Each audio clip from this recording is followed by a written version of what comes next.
In all things, we need to be and make disciples, just like Jesus told us to. I've been noticing some problems recently with people stepping away from that calling. They're stepping away from that calling of being a disciple and making disciples like Jesus told us to. Of course, we know what the Great Commission says. Matthew 28:19 through 20. Go therefore and make disciples of all nations, baptizing them in the name of the Father and of the Son and of the Holy Spirit, teaching them to observe all that I have commanded you. And behold, I am with you always to the end of the age. You notice it doesn't say teaching them what Jesus said. It says teaching them to do what Jesus said.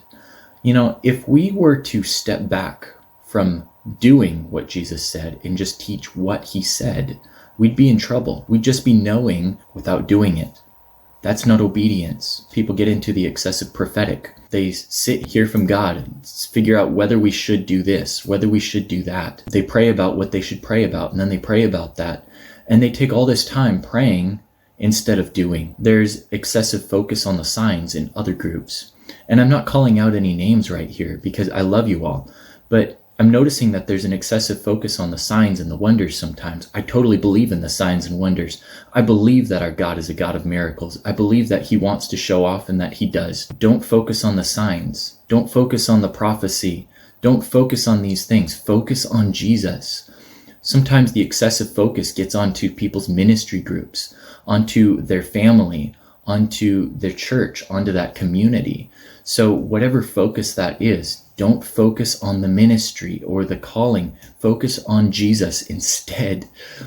This causes problems. I've noticed that the devil has a plan. His plan is first to separate us from the calling that God has for us, and second, to separate us from each other. So first, the devil separates us from the calling. That means that we stop doing what Jesus told us to. When we stop doing what Jesus told us to, then that brings that group of us doing that evangelism where we could be doing that work.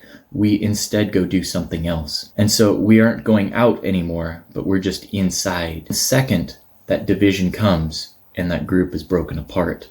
I've seen this happen and I don't want this to keep happening. So first, no outreach. Second, no unity.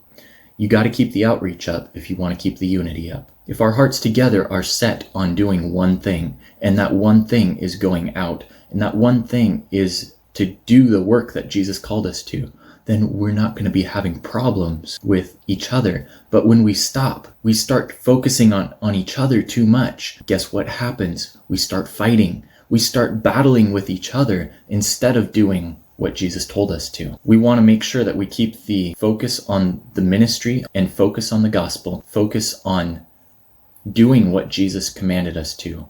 And second, the unity will result. The unity comes naturally. Beware. Jesus said in Mark 8:15, beware of the leaven of the Pharisees and the leaven of Herod. I want to back up a few verses to the beginning of Mark chapter 8. In verse 2 it says, I have compassion on the crowd because they have been with me now 3 days and have nothing to eat. You notice that Jesus did not have just a will to do a miracle and wanted to show off. What he had was love. Love for one another. Love for the people that were there. He says, if I send them away in verse 3, they'll be hungry as they go to their homes and they will faint on the way.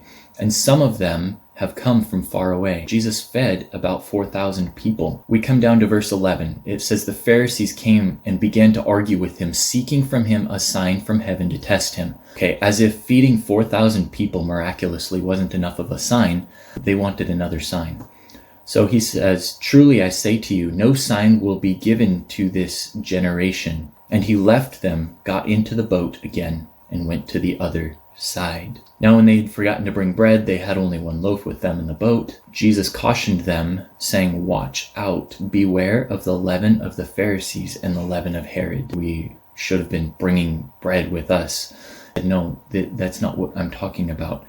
But what was Jesus talking about? This is important. He's saying you need to beware of the Pharisees and Herod, that their ideas will leaven the lump. We need to beware the leaven of the Pharisees and the leaven of Herod.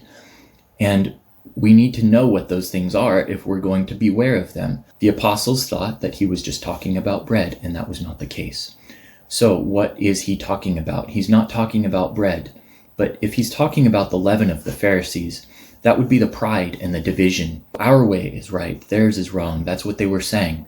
So I could have the leaven of the Pharisees if I'm saying, I'm right, you're wrong. I need to correct you. I need to come against what you're doing. The Pharisees had such a lack of discernment in prophecy. They weren't prophetically accurate. They didn't know when Jesus was coming. Today, people also can be prophetically inaccurate if they don't have that same love that Jesus had. Be accurate in your prophecy. Be loving in your prophecy. Love is not coming with a sword and cutting people up and then saying, well, I would have been unloving if I didn't do this because God told me to. No, stop. Make sure that your prophecy is accurate. Now, other things the leaven of the Pharisees could go beyond that. But let's look at the leaven of Herod.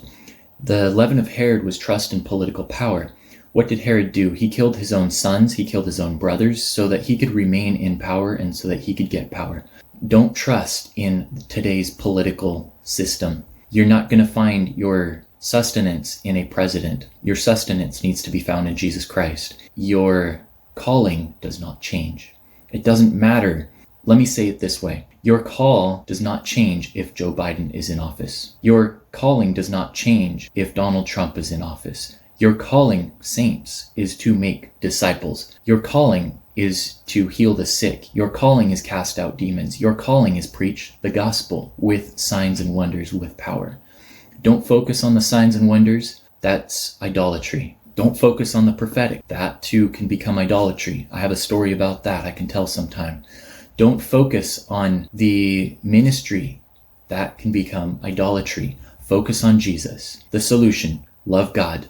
Love your neighbor, make disciples. If you do what Jesus commanded, making disciples of all nations, we will see this whole world reached for Jesus.